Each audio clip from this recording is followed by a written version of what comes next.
Out in 3 states today, 70 delegates up for grabs, so it's a big day. The evangelicals could be key in the Colorado caucuses. Social conservatives really throughout all 3 influential tonight, but could the opportunity for Santorum to surge be afoot?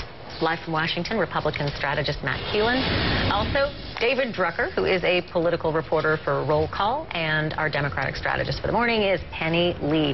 Matt, I want to start with you. I couldn't believe my ears for a moment, but I heard a kinder, gentler Newt Gingrich on the campaign trail saying a few very nice things about one of his opponents, about Rick Santorum. Let's have a listen and talk a little bit about it on the other side. I think Santorum's going to have a pretty good day tomorrow, and he will have earned it.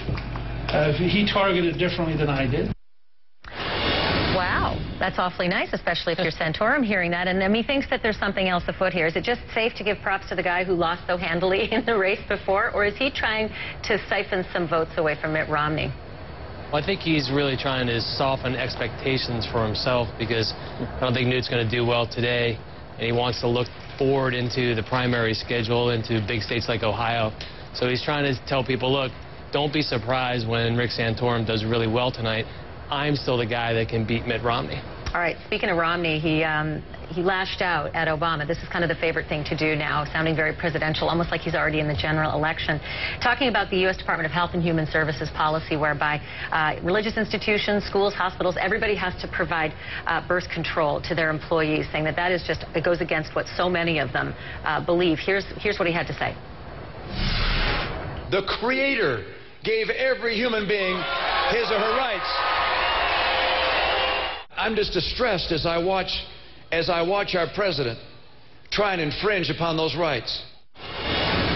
David Drucker, I always listen for the specifics of this stump as the stump moves from state to state. And the 3 states that we're talking about tonight all have a heavy social conservative element to their demographics. Is that why he was really playing up this message?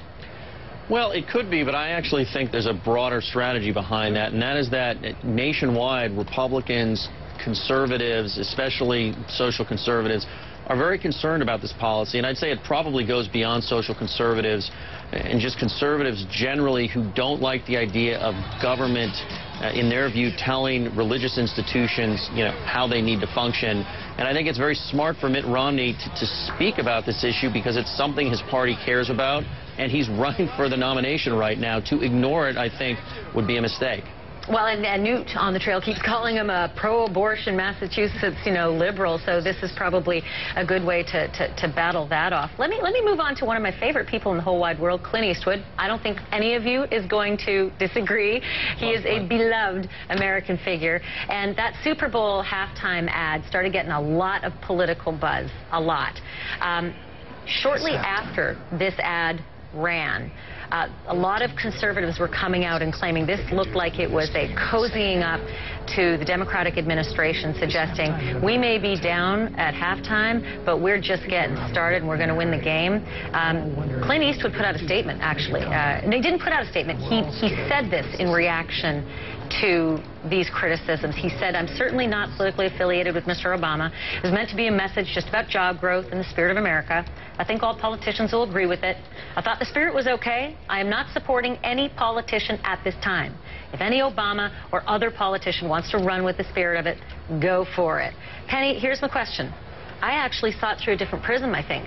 I thought it was a Democratic hit on the Republicans. I thought this was something whereby they were suggesting we're the only ones that the Republicans are suggesting they're the only ones who can get this going. Am I the only one who thought that way, or did the Dems think that this was a Republican strategy? I did too. Oh, all right. This was a beautiful ad, and this was an ad that kind of restored America's faith in what we do well, and that is manufacturing and bringing workers back. And the Republicans want to have it both ways. They want to, on one hand, say the economy's in the tank, it's been absolutely horrible, and so whenever we see any type of positive, there's like, oh, you can't take credit for it whatsoever. So this was a beautiful ad. Well, hold on. I think my question, I very inartfully asked the question. I think the question was that in the way I saw it, it wasn't positive. It was actually like, wow, this looks like it might be a Republican suggestion that the Democrats have just destroyed this country up until halftime. Yeah. That's the way I saw it. And which voice among you was the one to say you agreed to? Who was it? It's me, Matt. Well, okay, so Penny, Matt, and I both thought that. Is that so crazy? No, I mean, what you saw was we had an economy that was struggling, that we're starting to bring it back. So it wasn't a slam that said we have drugged it into the ditch until this time. No, what we're saying is that the investments and the policies that were put into place are actually working, and they're bringing back, and they're restoring Detroit. They're restoring the auto economy, and there are more things on its horizon. So it wasn't a slam to say that it was we drove it into the ditch and it's been absolutely horrible. No, we're at halftime and it's moving in the right direction. Well, Matt, David, and Penny, I'm glad you were here to talk it through. No matter what, he's still a rock star. That's all I'm saying. Thanks, guys. Appreciate it.